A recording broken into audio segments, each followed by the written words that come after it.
ಮಣ್ಣು. ಈ ಜಗತ್ತಿನಲ್ಲಿ ಏನೇ ಕ್ರೈಮ್ ಆಗಲಿ ಅದರ ಹಿಂದಿರೋದು ಈ ಮೂರೇ ಕಾರಣ. ಈ ಸ್ಟೋರಿ ನೋಡಿದ್ರೆ ಅದಕ್ಕೆ ಧರ್ಮವನ್ನು ಸೇರಿಸಬೇಕು. ಅಪರಾಧ ಮಾಡುವಾಗ ಪಾಪಿಗಳ ಮನಸ್ಸಲ್ಲಿ ದುರಾಸೆ, ಮೋಹ, ಆಕ್ರೋಶ, ಕಾಮ ಹೀಗೆ ಏನಿರುತ್ತೋ ಏನೋ ಆಗಬಾರದು ಆಗಿ ಸಿಕ್ಕಿಬಿದ್ದ ಮೇಲೆ ಪ್ರತಿಯೊಬ್ಬ ಅಪರಾಧಿಗೂ ಅನಿಸೋದು ಮನಸ್ಸಿನಲ್ಲಿ ಕಾಡೋ ಮೊದಲ ಮತ್ತು ಕೊನೆಯ ಪ್ರಶ್ನೆ ಒಂದೇ, ಇದೆಲ್ಲ ಬೇಕಿತ್ತ? ಆಪರೇಷನ್ ಸಿಂಧೂರ್ ಸತ್ಯ ಒಪ್ಪಿಕೊಂಡ ಪಾಕಿಸ್ತಾನವು ಹಾಗೆ ಅಂದುಕೊಳ್ತಿದೆ. ಇದೇ ಹೊತ್ತಿನ ಸ್ಪೆಷಲ್ ಸಿಂಧೂರ ಸತ್ಯ. ನಾನು ಕೀರ್ತಿಶ್ರೀ.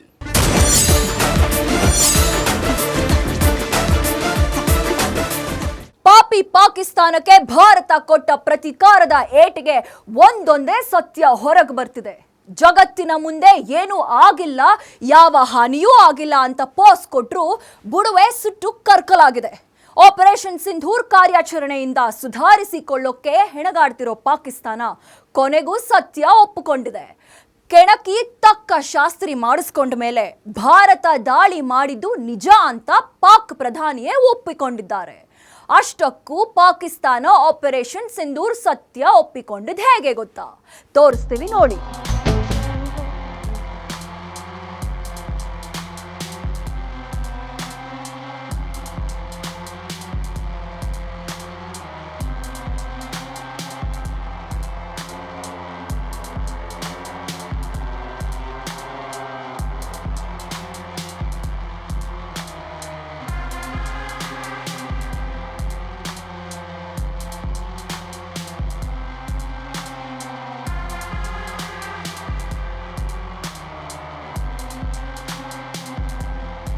ಸುಳ್ಳು ಸುಳ್ಳು ಸುಳ್ಳು, ಬಾಯ್ ಬಿಟ್ರೆ ಸುಳ್ಳು, ಮಾತಾಡಿದ್ರೆ ಸುಳ್ಳು, ಏನ್ ಹೇಳಿದ್ರು ಸುಳ್ಳು, ಹೇಳೋದೆಲ್ಲ ಸುಳ್ಳು.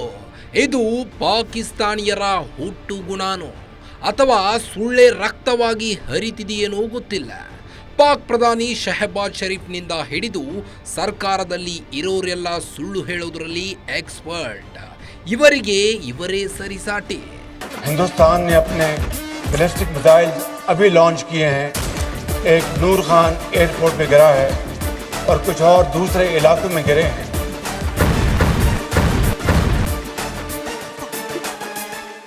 ಅದೇನೋ ಹೇಳ್ತಾರಲ್ಲ, ಜಟ್ಟಿ ಬಿದ್ರೂ ಮೀಸೆ ಮಣ್ಣಾಗಿಲ್ಲ ಅಂತ. ಪಾಪಿ ಪಾಕಿಸ್ತಾನವೂ ಹಾಗೆ. ಒಳಗಡೆ ಅಂಗಾಂಗಗಳು ಸುಟ್ಕೊಂಡಿದ್ರೂ ಸೂಟ್ ಹಾಕೊಂಡು ಪೋಸ್ ಕೊಡುತ್ತೆ. ಇಡೀ ಜಗತ್ತೇ ನೋಡ್ತಿದ್ರು ಅದೆಲ್ಲ ಸುಳ್ಳು ಅಂತ ನಂಬಿಸೋ ಪ್ರಯತ್ನ ಮಾಡುತ್ತೆ. ಈಗ ಆಗಿದ್ದು ಅದೇ. ಪಹಲ್ಗಾಮ್ ದಾಳಿಗೆ ಭಾರತ ಪ್ರತೀಕಾರ ತೀರಿಸಿಕೊಂಡಿದ್ದಾಗಿದೆ. ಆಪರೇಷನ್ ಸಿಂಧೂರ ಮೂಲಕ ಪಾಕಿಸ್ತಾನದ ಬುಡಕ್ಕೆ ಮೊಳೆ ಹೊಡೆದಿದೆ. ಅಯ್ಯಯ್ಯೋ, ನಮ್ಮನ್ನ ಕಾಪಾಡಿ ಅಂತ ಭಿಕ್ಷೆ ಬೇಡ್ತಿದ್ರು ಒಣ ಜಂಬವೇನು.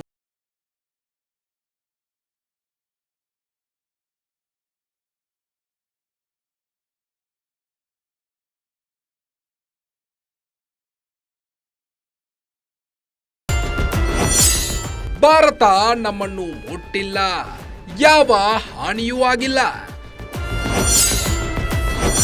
ಪಹಲ್ಗಾಮ್ ಪ್ರತೀಕಾರಕ್ಕೆ ಸುಳ್ಳಿನ ಕತೆ ಕಟ್ಟಿದ ಪಾಕಿಸ್ತಾನ. ಭಾರತ ದಾಳಿ ಮಾಡಿದ್ದು ನಿಜ, ಸತ್ಯ ಒಪ್ಪಿಕೊಂಡ ಪ್ರಧಾನಿ. ಅಬ್ಬಬ್ಬಾ, ಬೆಕ್ಕು ಕಣ್ಮುಚ್ಕೊಂಡು ಹಾಲು ಕುಡಿದ್ರೆ ಗೊತ್ತಾಗಲ್ಲ ಅನ್ಕೊಂಡಿರುತ್ತೆ. ಪಾಕ್ ಪ್ರಧಾನಿ ಶಹಬಾಜ್ ಶರೀಫ್ ಕೂಡ ಒಂಥರ ಕಳ್ಳ ಬೆಕ್ಕುನೇ. ನಾನು ಹೇಳ್ತಿರೋದನ್ನ ಜಗತ್ತೇ ಕೇಳುತ್ತೆ ಅಂದ್ಕೊಂಡಿರ್ತಾರೆ. ಬೇರೆ ಬೇರೆ ದೇಶಗಳು ಅವರ ದೇಶದಲ್ಲಿರೋ ಪ್ರಜೆಗಳೇ ಕೇಳಲ್ಲ. ಬಲೂಚಿಸ್ತಾನದ ಪ್ರಾಂತ್ಯದ ಜನರಂತೂ ಕ್ಯಾರೇ ಅನ್ನಲ್ಲ. ಯಾಕಂದ್ರೆ ಪಾಕ್ ಪ್ರಧಾನಿ ಶಹಬಾಜ್ ಶರೀಫ್ ಬಾಯ್ ತಪ್ಪಿ ಸತ್ಯ ಹೇಳ್ತಾರೆ ಅಷ್ಟೇ. ಬಾಯ್ ತೆರೆದ್ರೆ ಶರೀಫ್ ನಾಲಿಗೆಯಲ್ಲಿ ಸುಳ್ಳು ತಾಂಡವವಾಡುತ್ತೆ. ಆದ್ರೀಗ ಪಾಕ್ ಪ್ರಧಾನಿಯೇ ಸತ್ಯ ಒಪ್ಪಿಕೊಂಡಿದ್ದಾರೆ. ನಮ್ಮ ದೇಶದ ಮೇಲೆ ಭಾರತ ದಾಳಿ ಮಾಡಿದ್ದು ನಿಜ ಅಂತ ಸತ್ಯಾಂಶ ಕಕ್ಕಿದ್ದಾರೆ. 9 और 10 की दरमियानी रात में तकरीबन 2:30 बजे शिफा सलार जनरल सईद आसिम मुनीर ने मुझे सिक्योर फोन पे मुझे बताया कि वज़ीर-ए-आज़म साहब, हिंदुस्तान ने अपने बैलिस्टिक मिसाइल अभी लॉन्च किए हैं. एक नूर खान एयरपोर्ट में गिरा है और कुछ और दूसरे इलाकों में गिरे हैं. ಕೇಳಿದ್ರಲ್ಲ, ಉಲ್ಟಾ ಹೊಡೆಯೋದ್ರಲ್ಲಿ ಪಾಕಿಸ್ತಾನಕ್ಕೆ ಪೈಪೋಟಿ ಕೊಡೋರೇ ಇಲ್ಲ. ಇದುವರೆಗೂ ಭಾರತ ನಮ್ಮ ಮೇಲೆ ದಾಳಿ ಮಾಡಿಲ್ಲ, ವಾಯುನೆಲೆಗಳನ್ನ ಮುಟ್ಟಿಲ್ಲ, ಯಾವ ಹಾನಿಯೂ ಆಗಿಲ್ಲ ಅಂತ ಹೇಳ್ತಿದ್ರು. ಆದ್ರೀಗ ಭಾರತ ದಾಳಿ ಮಾಡಿದ್ದು ನಿಜ. ನೂರ್ ಖಾನ್ ವಾಯುನೆಲೆ ಸೇರಿದಂತೆ 10 ಕಡೆಗಳಲ್ಲಿ ದಾಳಿ ಮಾಡಿದೆ ಅಂತ ಹೇಳಿದ್ದಾರೆ. ಇಸ್ಲಾಮಾಬಾದ್ ಸ್ಮಾರಕದಲ್ಲಿ ನಡೆದ ತಷ್ಕರ್ ಸಮಾರಂಭದಲ್ಲಿ ಆಪರೇಷನ್ ಸಿಂಧೂರದ ಬಗ್ಗೆ ಮಾತನಾಡಿದ್ದಾರೆ.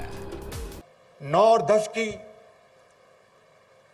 दरमियानी रात में तकरीबन 2:30 बजे शिपा सलार जनरल सईद आसिम मुनीर ने मुझे सिक्योर फोन पे मुझे बताया कि वज़ीर-ए-आज़म साहब, हिंदुस्तान ने अपने बैलिस्टिक मिसाइल अभी लॉन्च किए हैं, एक नूर खान एयरपोर्ट पे गिरा है और कुछ और दूसरे इलाकों में गिरे हैं. ಮೇ 9, 10ನೇ ತಾರೀಕು ಸೇನಾ ಮುಖ್ಯಸ್ಥ ಆಸಿಮ್ ಮುನೀರ್ ಪ್ರಧಾನಿ ಶಹಬಾಜ್ ಶರೀಫ್ಗೆ ಕಾಲ್ ಮಾಡಿದ್ರಂತೆ. ಮಧ್ಯರಾತ್ರಿ 2:30ಕ್ಕೆ ಕಾಲ್ ಮಾಡಿ ಲಬೋ ಲಬೋ ಅಂತ ಬಾಯಿ ಬಡ್ಕೊಳ್ತಿದ್ರಂತೆ. ಭಾರತ ಅತ್ಯಾಧುನಿಕ ಶಸ್ತ್ರಾಸ್ತ್ರಗಳಿಂದ ದಾಳಿ ಮಾಡಿದೆ, ನೂರ್ ಖಾನ್ ವಾಯುನೆಲೆ ಸೇರಿದಂತೆ ಹಲವು ಕಡೆ ಅಟ್ಯಾಕ್ ಮಾಡಿದೆ, ಅಲ್ಲದೆ ನಮ್ಮ ಕ್ಷಿಪಣಿಗಳಿಗೂ ಹೊಡೆದುರುಳಿಸಿದೆ ಅಂತ ಹೇಳಿದ್ರಂತೆ. ಭಾರತದ ಆಪರೇಷನ್ ಸಿಂಧೂರದ ಪರಾಕ್ರಮಕ್ಕೆ ಸೇನಾ ಮುಖ್ಯಸ್ಥ ಆಸಿಮ್ ಮುನೀರ್ ಮಿಡ್ ನೈಟ್ನಲ್ಲಿ ನಡುಗಿ ಹೋಗಿದ್ದಾರೆ. ಗಾಢ ನಿದ್ರೆಯಲ್ಲಿದ್ದ ಪಾಕ್ ಪ್ರಧಾನಿಗೆ ಭಾರತ ಅಟ್ಯಾಕ್ ಮಾಡಿರೋ ವಿಚಾರ ಗೊತ್ತಾದ ಮೇಲೆ ಬೆಡ್ ಮೇಲೆ ಒದ್ದೆ ಮಾಡಿಕೊಂಡಿದ್ದಾರೆ. ಆಪರೇಷನ್ ಸಿಂಧೂರಕ್ಕೆ ನಲುಗಿದ್ದ ಹೇಗೆ ಪಾಕಿಸ್ತಾನ? ಪಹಲ್ಗಾಮ್ ರಕ್ತದೋಕುಳಿಗೆ ಭಾರತ ಕೊಟ್ಟಿದ್ದೇಗೆ ಗುಣ. ಏಪ್ರಿಲ್ 22 ಭಾರತದ ಇತಿಹಾಸದಲ್ಲಿ ಎಂದಿಗೂ ಅಳಿಸಲಾಗದ ದಿನ. ಕಣಿವೆ ರಾಜ್ಯಕ್ಕೆ ಬಂದಿದ್ದ ಪ್ರವಾಸಿಗರ ಮೇಲೆ ರಾಕ್ಷಸರು ಅಟ್ಟಹಾಸ ಮೆರೆದಿದ್ರು. ಧರ್ಮ ಯಾವುದು ಅಂತ ಕೇಳಿ ಕೇಳಿ ಗುಂಡಿಟ್ಟು ಕೊಂದಿದ್ರು. ಇದಕ್ಕೆ ಪ್ರತೀಕಾರದ ಶಪಥ ಮಾಡಿದ್ದ ಮೋದಿ ಸೇನೆ ಫುಲ್ ಫ್ರೀ ಹ್ಯಾಂಡ್ ನೀಡಿದ್ರು. ಟೈಮ್ ಡೇಟ್ ಫಿಕ್ಸ್ ಮಾಡಿ ಪಾಕಿಸ್ತಾನವನ್ನ ಉಡಾಯಿಸಿ ಬಿಡಿ ಅಂತ ಫುಲ್ ಪರ್ಮಿಷನ್ ಕೊಟ್ಟಿದ್ರು. ಸಂಪೂರ್ಣ ಸ್ವತಂತ್ರ ಸಿಕ್ಕಿದ ಮೇಲೆ ಭಾರತದ ಸೈನಿಕರ ಕಿಚ್ಚಿನ ಕಾರ್ಯಾಚರಣೆ ಶುರುವಾಯಿತು ನೋಡಿ. ಉಗ್ರ ನೆಲೆಗಳನ್ನ ಗುರಿಯಾಗಿಸಿಕೊಂಡು ದಾಳಿ ನಡೆಸಿದ್ರು. ಭಾರತದ ಮಿಸೈಲ್ಗಳ ರಣಾರ್ಭಟಕ್ಕೆ 9 ಉಗ್ರರ ಕ್ಯಾಂಪ್ಗಳು ಉಡಿಸಾಗಿದ್ವು. 100 ಉಗ್ರರು ಸಮಾಧಿಯಾಗಿದ್ರು. India will identify, track and punish every terrorist.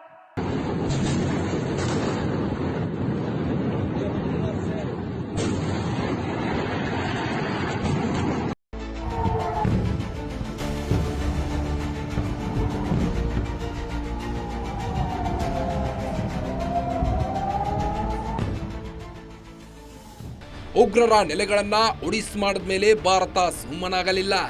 ಪಾಕಿಸ್ತಾನದ ನೌಕಾನೆಲೆಗಳು, ಸಿಟಿಗಳು, ಸೇನಾ ಕೇಂದ್ರ ಕಚೇರಿಗಳ ಮೇಲೆ ಕ್ಷಿಪಣಿ ದಾಳಿ ನಡೆಸಿತ್ತು. ಭಾರತ ಏನ್ ಮಾಡ್ಕೊಳ್ಳುತ್ತೆ ಅಂತ ಆರಾಮವಾಗಿದ್ದ ಪಾಕ್ ಪ್ರಧಾನಿ ಶಹಬಾಜ್ ಶರೀಫ್ಗೆ ಈಗ ಗೊತ್ತಾಗಿದೆ, ಭಾರತ ಹಾಗೂ ಭಾರತದ ಪ್ರಧಾನಿಯನ್ನ ಕೆಣಕಿದ್ರೆ ಏನಾಗುತ್ತೆ ಅಂತ. 3 ದಿನ ಆ 3 ಭಾರತದ ಯೋಧರು ಪಾಕಿಸ್ತಾನದ ವಿರುದ್ಧ ದೀಪಾವಳಿಯನ್ನ ಆಚರಿಸಿದ್ರು. ಒಂದೊಂದೇ ಪ್ರದೇಶಗಳನ್ನ ಗುರಿಯಾಗಿಸಿಕೊಂಡು ಮಿಸೈಲ್ಗಳನ್ನ ಹಾರಿಸಿ ಬೆಚ್ಚಿ ಬೀಳುವಂತೆ ಮಾಡಿದ್ರು. ಭಾರತದ ಮೇಲೆ ಅಟ್ಯಾಕ್ ಮಾಡೋಕೆ ಬಂದ ಪಾಕ್ನ ಡ್ರೋನ್ಗಳು ಗಡಿ ದಾಟೋಕ್ಕೂ ಮುಂಚೆಯೇ ನಮ್ಮ ಸೈನಿಕರು ಹೊಡೆದುರುಳಿಸಿದ್ರು.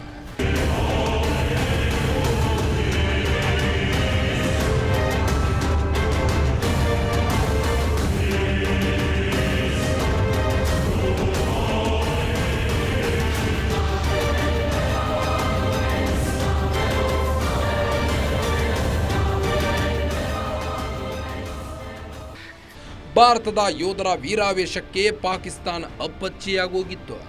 ಇದನ್ನ ತಡೆಯದೇ ಇದ್ರೆ ನಮಗೆ ಉಳಿಗಾಲ ಇಲ್ಲ ಅಂತ ಬೇಗನೆ ಅರ್ಥವಾಗಿ ಹೋಗಿತ್ತು. ಪಾಕ್ ಪ್ರಧಾನಿ ಶಹಬಾಜ್ ಶರೀಫ್ ಸೀದಾ ಓಡೋಗಿ ಅಮೆರಿಕದ ಅಧ್ಯಕ್ಷ ಡೊನಾಲ್ಡ್ ಟ್ರಂಪ್ ಕಾಲಿಗೆ ಬಿದ್ರು. ಭಾರತದಿಂದ ಯಾರಾದ್ರೂ ನಮ್ಮನ್ನ ಕಾಪಾಡಿ ಅಂತ ಪರಿಪರಿಯಾಗಿ ಗೋಳಾಡಿದ್ರು.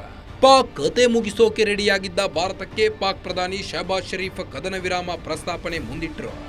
ಪ್ಲೀಸ್ ನಮ್ಮನ್ನ ಬಿಟ್ಬಿಡಿ, ಇನ್ನೊಂದ್ಸಲ ನಿಮ್ಮ ತಂಟೆಗೆ ಬರಲ್ಲ, ಆಪರೇಷನ್ ಸಿಂಧೂರ ನಿಲ್ಲಿಸಿ ಅಂತ ಅಳುತ್ತಾ ಕೇಳ್ಕೊಂಡಿದ್ದಕ್ಕೆ ಕದನ ವಿರಾಮ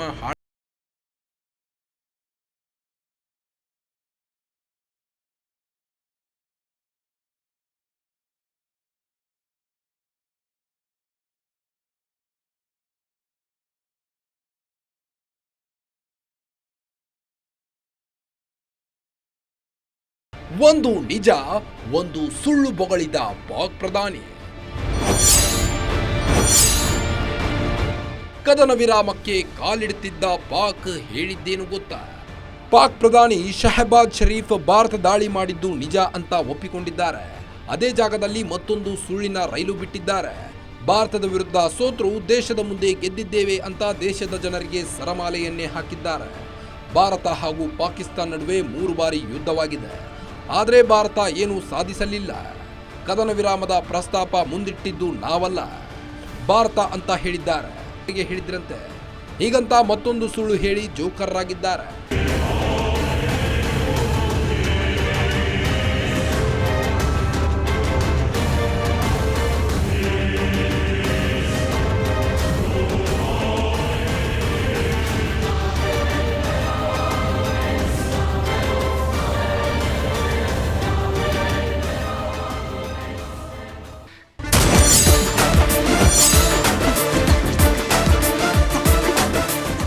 ಉಗ್ರರ ಸ್ವರ್ಗ ನಾಡು ಪಾಕಿಸ್ತಾನದಲ್ಲಿ ಮೊದಲೇ ತಿನ್ನೋಕೆ ಗತಿ ಇಲ್ಲ.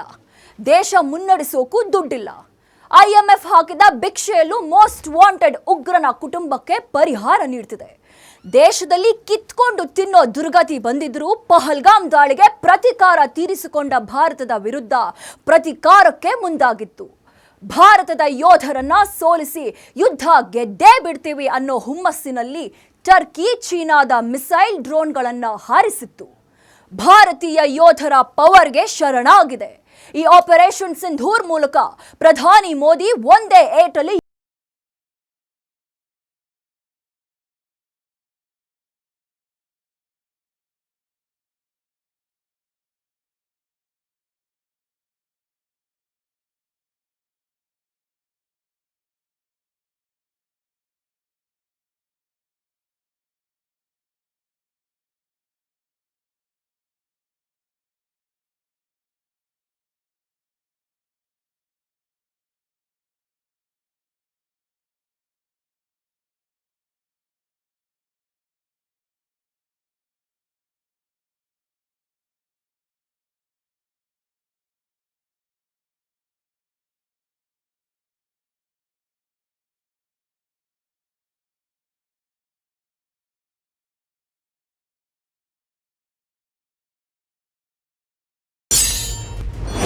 ಒಂದೇ ಏಟಲ್ಲಿ 2 ಹಕ್ಕಿ ಹೊಡೆದಿದ್ದೇಗೆ ಮೋದಿ. 100 ಉಗ್ರರು ಮಟಾಶ್, ಪಾಕ್ ಕಥೆಯೂ ಫಿನಿಶ್. ಪಹಲ್ಗಾಮ್ ದಾಳಿಗೆ ಭಾರತೀಯ ಸೇನೆ ಪ್ರತಿಕಾರ ತೀರಿಸಿಕೊಂಡಿದೆ. ಆಪರೇಷನ್ ಸಿಂಧೂರದ ಮೂಲಕ ಮುಟ್ಟಿ ನೋಡಿಕೊಳ್ಳುವಂತೆ ಬಿಸಿ ಮುಟ್ಟಿಸಿದೆ. ಭಾರತದ ಕಾರ್ಯಾಚರಣೆಯನ್ನ ಇಡೀ ಜಗತ್ತೇ ಕಂಡಿದೆ. ನೀವು ಮಾಡಿದ್ದು ಸರಿ ಅಂತ ಕೊಂಡಾಡ್ತಿದೆ. ಉಗ್ರರನ್ನ ಚೂಬಿಟ್ಟ ಪಾಕಿಸ್ತಾನಕ್ಕೆ ಭಾರತ ತಕ್ಕ ಶಾಸ್ತಿ ಮಾಡಿದೆ. ಇನ್ನೊಂದು ಸಲ ಭಾರತದತ್ತ ತಿರುಗಿ ನೋಡುವುದಕ್ಕೂ 100 ಸಲ ಯೋಚನೆ ಮಾಡಬೇಕು. ಹಾಗೆ ಭಾರತೀಯ ಸೈನಿಕರು ನುಗ್ಗಿ ಹೊಡೆದಿದ್ದಾರೆ. ನಮ್ಮ ಯೋಧರು ಕೊಟ್ಟ ಪ್ರತೀಕಾರದ ಏಟು ಹೇಗಿತ್ತು ಅಂದ್ರೆ ಪಾಕಿಸ್ತಾನಕ್ಕೆ ಹೇಳ್ಕೊಳ್ಳೋಕ್ಕಾಗ್ತಿಲ್ಲ, ಅನುಭವಿಸೋದಕ್ಕೂ ಆಗ್ತಿಲ್ಲ. ಒಂದು ರೀತಿ ನರಕ ಯಾತನೆಯನ್ನ ಅನುಭವಿಸ್ತಾ ಇದೆ.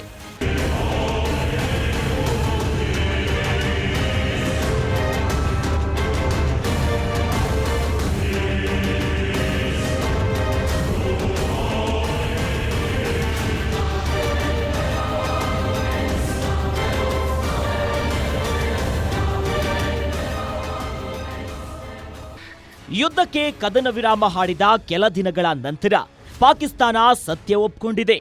ಭಾರತ ಕೊಟ್ಟ ಪ್ರತೀಕಾರದ ಏಟಿಗೆ ಒಂದೊಂದೇ ಸತ್ಯವನ್ನ ಬಾಯ್ಬಿಡ್ತಿದೆ. ಭಾರತದ ಪ್ರತೀಕಾರಕ್ಕೆ ಪ್ರತೀಕಾರ ತೀರಿಸ್ಕೊಳ್ತೀವಿ, ನಾವು ಯುದ್ಧ ಮಾಡಿ ಗೆಲ್ತೀವಿ ಅಂತ ಬಡಾಯಿ ಕೊಚ್ಕೊಳ್ತಿದ್ದ ಪಾಕ್ ಪ್ರಧಾನಿ ಶರೀಫ್ ಭಾರತ ದಾಳಿ ಮಾಡಿದ್ದು ನಿಜ ಅಂತ ಹೇಳಿದ್ದಾರೆ. ಉತ್ತರನ ಪೌರುಷ ಒಲೆ ಮುಂದೆ ಎನ್ನುವಂತೆ ಪಾಕಿಸ್ತಾನ ಸೈನಿಕರು ಉತ್ತರ ಕುಮಾರರು ಅಂತ ಜಗತ್ತಿಗೆ ಗೊತ್ತಾಗಿದೆ. ಪಾಕ್ ಬಾಯಿಂದಲೇ ಆಪರೇಷನ್ ಸಿಂಧೂರ ಸತ್ಯ ಹೊರಬರುವಂತೆ ಮಾಡಿದ್ದು ಪ್ರಧಾನಿ ನರೇಂದ್ರ ಮೋದಿ.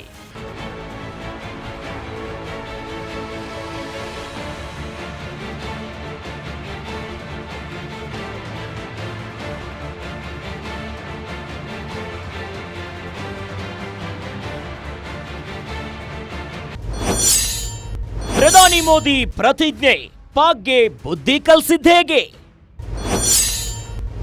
ಮೋದಿ ನಿರ್ಧಾರ ಸಕ್ಸಸ್ ಆಪರೇಷನ್ ಸಿಂಧೂರ. ಪಹಲ್ಗಾಮ್ ದಾಳಿ ಭಾರತೀಯರನ್ನ ಕೆರಳಿಸಿ ಬಿಟ್ಟಿತ್ತು. ಅದರಲ್ಲೂ ಪ್ರಧಾನಿ ಮೋದಿಯ ನಿದ್ದೆಗೆಡಿಸಿತ್ತು. ದಾಳಿಯಲ್ಲಿ ಪಾಕ್ ಪೋಷಿತ ಉಗ್ರರ ಕೈವಾಡ ಇರೋದು ಗೊತ್ತಾದ ಮೇಲೆ ಮೋದಿ ಸಿಡಿದೆದ್ದಿದ್ರು. ಪಾಪಿ ಪಾಕಿಸ್ತಾನಕ್ಕೆ ನುಗ್ಗಿ ಹೊಡಿತೀವಿ ಅಂತ ವಾರ್ನಿಂಗ್ ಕೊಟ್ಟಿದ್ರು. ಉಗ್ರರನ್ನ ಹುಡುಕಿ ಹೊಡೆದೇ ಹೊಡಿತೀನಿ ಅಂತ ಪ್ರತಿಜ್ಞೆ ಮಾಡಿದ್ರು. ಪಾಕಿಸ್ತಾನಕ್ಕೆ ತಕ್ಕ ಪಾಠ ಕಲಿಸ್ಬೇಕು, ಉಗ್ರರನ್ನ ಸರ್ವನಾಶ ಮಾಡಬೇಕು ಅಂತ ಪಣ ತೊಟ್ಟಿದ್ದ ಮೋದಿ ಸೇನೆಗೆ ಸಂಪೂರ್ಣ ಅಧಿಕಾರವನ್ನ ನೀಡಿದ್ರು. ಮಿಡ್ ನೈಟ್ನಲ್ಲಿ ಆಪರೇಷನ್ ಸಿಂಧೂರ ಸ್ಟಾರ್ಟ್ ಮಾಡಿದ ಭಾರತೀಯ ಸೈನಿಕರು ಪಾಕ್ನಲ್ಲಿದ್ದ ಉಗ್ರರ ಪ್ರಧಾನ ಕಚೇರಿಗಳನ್ನೇ ಧ್ವಂಸ ಮಾಡಿದ್ರು. ಭಾರತಕ್ಕೆ ಬೇಕಾದ ಟಾಪ್ 5 ಉಗ್ರರನ್ನ ಹೊಡೆದು ಹಾಕಿತು.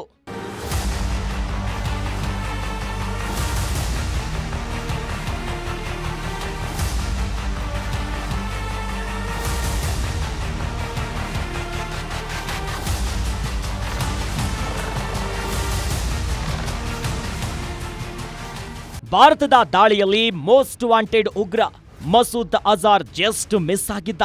ಆದರೆ ಆತನ ಕುಟುಂಬವನ್ನ ಬ್ರಹ್ಮೋಸ್ ಮಿಸೈಲ್ ಪರಲೋಕಕ್ಕೆ ಪಾರ್ಸಲ್ ಮಾಡಿತ್ತು. ಅಲ್ಲದೆ ಪಾಕಿಸ್ತಾನಕ್ಕೆ ಶಕ್ತಿಯಾಗಿದ್ದ 8 ವಾಯು ನೆಲೆಗಳನ್ನ ಉಡೀಸ್ ಮಾಡಿದೆ. ಪ್ರತಿ ದಾಳಿ ನಡೆಸಿದ 11 ಪಾಕ್ ಸೈನಿಕರು ಹತ್ಯೆಯಾಗಿದ್ದಾರೆ. ಟರ್ಕಿ ಚೀನಾ ಬೆಂಬಲದಿಂದ ಬಾಲ ಬಿಚ್ಚುತ್ತಿದ್ದ ಪಾಕಿಸ್ತಾನಕ್ಕೆ ಆ 2 ದೇಶಗಳ ಅಸ್ತ್ರಗಳು ಡಮ್ಮಿ ಅಂತ ತೋರಿಸಿದ್ದೇ ಭಾರತೀಯ ಸೈನಿಕರು. ಇನ್ನು 16 ದೇಶಗಳ ಅಸ್ತ್ರಗಳನ್ನ ತಂದು ಯುದ್ಧ ಮಾಡಿದ್ರು. ಭಾರತದ ಗಡಿಯೊಳಗೆ ನುಗ್ಗೋಕಾಗಲ್ಲ ಅಂತ ತೋರಿಸಿದ್ರು. ಭಾರತದ ಆರ್ಮಿ ಪವರ್ಗೆ ಪಾಕಿಸ್ತಾನ, ಟರ್ಕಿ, ಚೀನಾ ನಲಗಿ ಹೋದ್ರೆ ಇಡೀ ಜಗತ್ತೇ ದಂಗಾಗಿ ಹೋಗಿದೆ.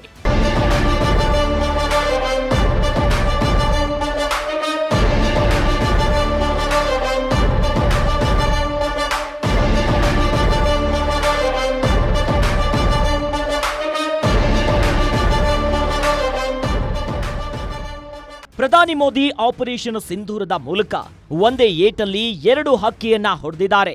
ಅದು ಹೇಗೆ ಅಂತೀರಾ? ಮೊದಲ ಹಕ್ಕಿ ಟೆರರಿಸ್ಟ್ಗಳು. ಭಾರತಕ್ಕೆ ದೊಡ್ಡ ಪಿಡುಗಾಗಿ ಕಾಡ್ತಿರೋದೇ ಉಗ್ರರು. ಭಾರತದ ವಿರುದ್ಧ ಕತ್ತಿ ಬೆಸೆಯೋ ಎಲ್ಲ ಉಗ್ರ ಸಂಘಟನೆಗಳನ್ನ ಪೋಷಣೆ ಮಾಡ್ತಿರೋದು, ಬೇಕಾದ ಸೌಲಭ್ಯಗಳನ್ನ ನೀಡ್ತಿರೋದು, ಉಗ್ರ ಚಟುವಟಿಕೆಗಳಿಗೆ ಹಣ ನೀಡ್ತಿರೋದು ಪಾಕ್ ಸರ್ಕಾರವೇ.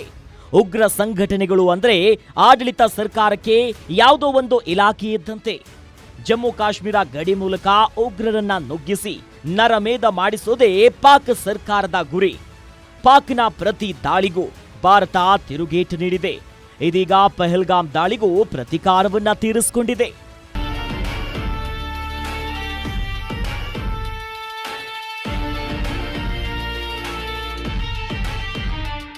भारत माता की, भारत माता की, भारत माता की, माता की।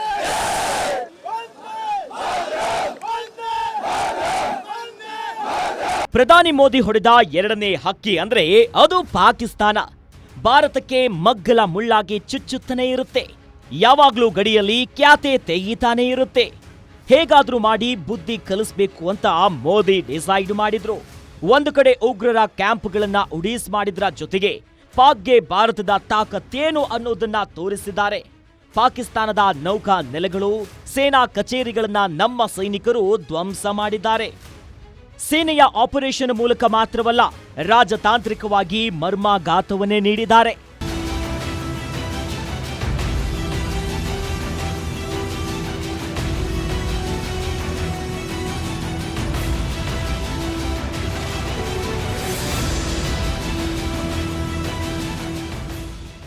ಭಾರತ ಪಾಕ್ ಯುದ್ಧಕ್ಕೆ ಕದನ ವಿರಾಮ ಆಗಿದೆಯಷ್ಟೇ. ಮತ್ತೇನಾದ್ರೂ ಉಗ್ರ ದಾಳಿ ನಡೆದ್ರೆ ಅದು ವಾರ್ ಆಫ್ ಟೆರರ್ ಆಗುತ್ತೆ ಅಂತ ಭಾರತ ಪಾಕಿಸ್ತಾನಕ್ಕೆ ಸ್ಪಷ್ಟ ಸಂದೇಶವನ್ನ ನೀಡಿದೆ. ಅದಲ್ಲದೆ ಸೇನಾ ಕಾರ್ಯಾಚರಣೆಗಳಿಗೆ ಮಾತ್ರ, ಕದನ ವಿರಾಮಕ್ಕೆ ಮಾತ್ರ ಮೋದಿ ಒಪ್ಕೊಂಡಿದ್ದಾರೆ. ಆಪರೇಷನ್ ಸಿಂಧೂರಕ್ಕೂ ಮುಂಚೆ ಶುರು ಮಾಡಿದ್ದ ರಾಜತಾಂತ್ರಿಕ ಯುದ್ಧವನ್ನ ಕಂಟಿನ್ಯೂ ಮಾಡಿದ್ದಾರೆ. ಭಾರತದ ಸಿಂಧು ಜಲ ಒಪ್ಪಂದ, ವೀಸಾ, ವ್ಯಾಪಾರಗಳಲ್ಲಿ ತನ್ನ ನಿಲುವನ್ನ ಬದಲಾಯಿಸಿಲ್ಲ ಅಂತ ಭಾರತ ಖಡಕ್ ಆಗಿನೇ ಹೇಳಿದೆ.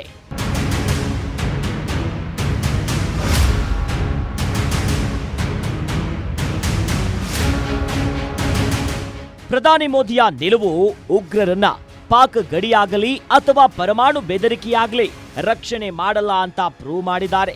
ಇನ್ನು ಎನ್ಎಸ್ಎ ಅಜಿತ್ ದೋವಲ್, ವಿದೇಶಾಂಗ ಸಚಿವ ಎಸ್ ಜೈಶಂಕರ್ ಅವರ ನಿಲುವು ಭಾರತಕ್ಕೆ ಪಾಕಿಸ್ತಾನದ ವಿರುದ್ಧ ದೊಡ್ಡ ಯಶಸ್ಸು ತಂದುಕೊಟ್ಟಿದ್ದು ಸುಳ್ಳಲ್ಲ.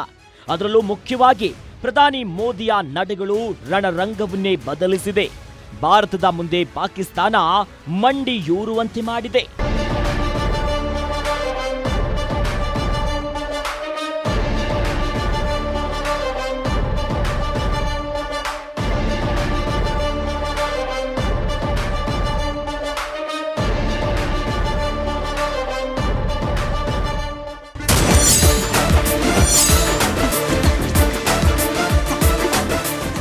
ಆಪರೇಷನ್ ಸಿಂಧೂರಕ್ಕೆ ಪಾಕಿಸ್ತಾನ ಇಂಗು ತಿಂದ ಮಂಗನಂತಾಗಿದೆ. ದಿಕ್ಕು ತೋಚದೆ ದಿಕ್ಕಾಪಾಲಾಗಿದೆ. ಮೊದಲೇ ಬಿಕಾರಿಯಾಗಿದ್ದ ಪಾಕಿಸ್ತಾನ ಮತ್ತಷ್ಟು ನಷ್ಟದ ಕೂಪದಲ್ಲಿ ಬಿದ್ದಿದೆ. ಭಾರತವನ್ನ ಕೆಣಕಿದ ತಪ್ಪಿಗೆ ಸಾವಿರಾರು ಕೋಟಿ ಲಾಸ್ ಆಗಿದೆ. ಇದರಿಂದ ಭಾರತಕ್ಕೆ ಲಾಭವಾಗಿದೆ. ಅದೇನು ಅಂತೀರಾ? ಇಲ್ಲಿದೆ ನೋಡಿ.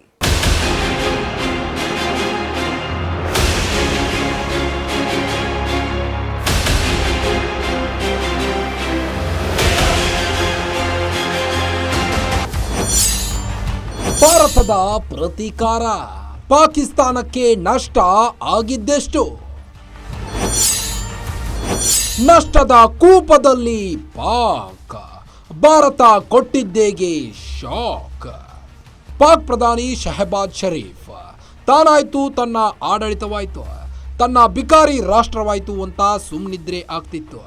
ಅದ್ಯಾಕೋ ಏನೋ ಭಾರತವನ್ನ ಕೆಣಕೋದನ್ನೇ ಖಯಾಲಿ ಮಾಡಿಕೊಂಡಿದ್ದಾರೆ. ಮುಟ್ಟಿ ತಟ್ಟಿಸ್ಕೊಳ್ಳದೇನೆ ಅಭ್ಯಾಸ ಮಾಡಿಕೊಂಡಿದ್ದಾರೆ ಅನ್ಸುತ್ತೆ. ಭಾರತದ ತಾಕತ್ತೇನು, ಭಾರತದ ಸೇನೆಯ ಶಕ್ತಿ ಅಂತದ್ದು ಪ್ರಧಾನಿ ಮೋದಿ ಏನ್ ಹೇಳ್ತಾರೋ ಅದನ್ನೇ ಮಾಡೇ ಮಾಡ್ತಾರೆ ಅಂತ ಚೆನ್ನಾಗಿ ಗೊತ್ತು. ಆದರೂ ತನ್ನ ನರಿ ಬುದ್ಧಿ ತೋರಿಸೋದನ್ನ ಬಿಟ್ಟಿಲ್ಲ, ಬಿಡೋ ಹಾಗೂ ಕಾಣ್ತಿಲ್ಲ. ಇದೀಗ ಪಹಲ್ಗಾಮ್ ದಾಳಿ ನಡೆಸಿದ ಪಾಕಿಸ್ತಾನ ನಷ್ಟದ ಕೂಪದಲ್ಲಿ ಬಿದ್ದಿದೆ.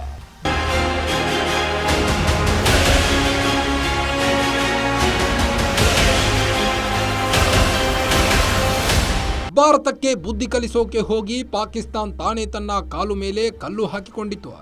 ಹೌದು, ಭಾರತೀಯ ವಿಮಾನಗಳಿಗೆ ತನ್ನ ಏರ್ ಸ್ಪೇಸ್ ಮುಚ್ಚಿದ ಪಾಕಿಸ್ತಾನ ಓವರ್ ಫ್ಲೈಟ್ ಶುಲ್ಕದಿಂದ ಗಳಿಸುವ ಆದಾಯ ಕಳೆದುಕೊಂಡಿತ್ತು.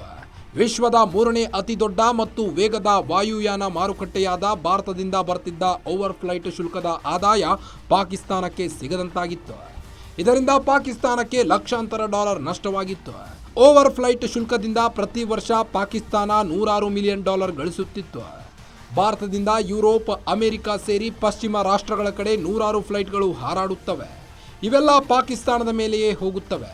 ಹೀಗಾಗಿ ಓವರ್ ಫ್ಲೈಟ್ ಶುಲ್ಕವನ್ನು ಪಾಕಿಸ್ತಾನಕ್ಕೆ ಪಾವತಿಸುತ್ತಿದ್ದವು.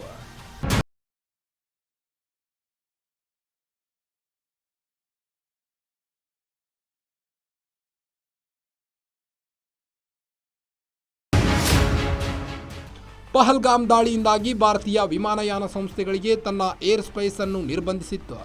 ಏರ್ ಸ್ಪೇಸ್ ಮುಚ್ಚಿದ್ದರಿಂದ ಪಾಕಿಸ್ತಾನ ಓವರ್ ಫ್ಲೈಟ್ ಶುಲ್ಕದಿಂದ ಗಳಿಸುತ್ತಿದ್ದ ಆದಾಯದಲ್ಲಿ ದಿನ $2,32,000 ನಷ್ಟ ಅನುಭವಿಸಿದೆ.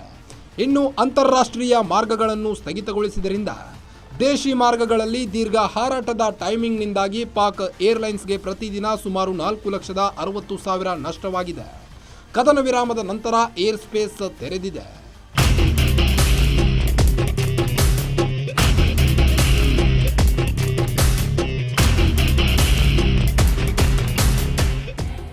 ಭಾರತದ ಏರ್ ಸ್ಟ್ರೈಕ್ನಿಂದ ಪಾಕಿಸ್ತಾನಕ್ಕೆ ಬರೋಬ್ಬರಿ $1 ಬಿಲಿಯನ್ ನಷ್ಟವಾಗಿದೆ.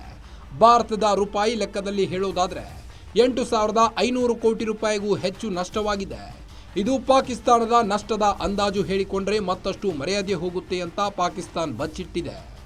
ಇನ್ನು ಭಾರತಕ್ಕೆ ಏರ್ ಸ್ಪೇಸ್ನಿಂದ ಕೊಂಚ ನಷ್ಟವಾಗಿದೆ. ಆದರೆ ಆ ನಷ್ಟಕ್ಕಿಂತ ಲಾಭವೇ ಜಾಸ್ತಿಯಾಗಿದೆ. ಆಪರೇಷನ್ ಸಿಂಧೂರ ಮೂಲಕ ಭಾರತದ ಸೂಪರ್ ಪವರ್ ರಾಷ್ಟ್ರ ಅಂತ ಮತ್ತೆ ಪ್ರೂವ್ ಆಗಿದೆ. ಭಾರತದಲ್ಲಿ ತಯಾರಾದ ಸ್ವದೇಶಿ ಕ್ಷಿಪಣಿಗಳಿಗೆ ಸಖತ್ ಬೇಡಿಕೆ ಸೃಷ್ಟಿಯಾಗಿದೆ. ಮುಖ್ಯವಾಗಿ 100 ಉಗ್ರರನ್ನ ಕೊಂದಿದ್ದೇವೆ, ಪಾಕಿಸ್ತಾನಕ್ಕೆ ಬುದ್ಧಿ ಕಲಿಸಿದ್ದೀವಿ. ಇದಕ್ಕಿಂತ ಲಾಭ ಬೇಕಾ? हिंदुस्तान ने अपने बैलिस्टिक मिसाइल अभी लॉन्च किए हैं. एक नूर खान एयरपोर्ट में गिरा है और कुछ और दूसरे इलाकों में गिरे हैं.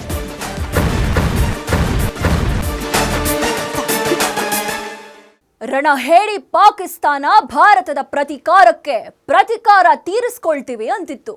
ಯುದ್ಧ ಮಾಡ್ತೀವಿ ಅಂತ ಮೀಸೆ ತಿರುವಿತ್ತು. ಆಪರೇಷನ್ ಸಿಂಧೂರದ ಕಾರ್ಯಾಚರಣೆಗೆ ಸೋತು ಸುಣ್ಣವಾಗಿದೆ. ಭಾರತ ಶಕ್ತಿಯ ಮುಂದೆ ನಮ್ದೇನೂ ನಡೆಯಲ್ಲ ಅಂತ ಗೊತ್ತಾದ ಮೇಲೆ ಇದೆಲ್ಲ ಬೇಕಿತ್ತ ಅಂದುಕೊಳ್ತಿದೆ. ಇದಾಗಿತ್ತು ಈ ಹೊತ್ತಿನ ಸ್ಪೆಷಲ್. ನೀವು ನೋಡ್ತಾ ಇದ್ದೀರಾ ಗ್ಯಾರಂಟಿ ನ್ಯೂಸ್, ಸುದ್ದಿ ಖಚಿತ, ನ್ಯಾಯ ನಿಶ್ಚಿತ.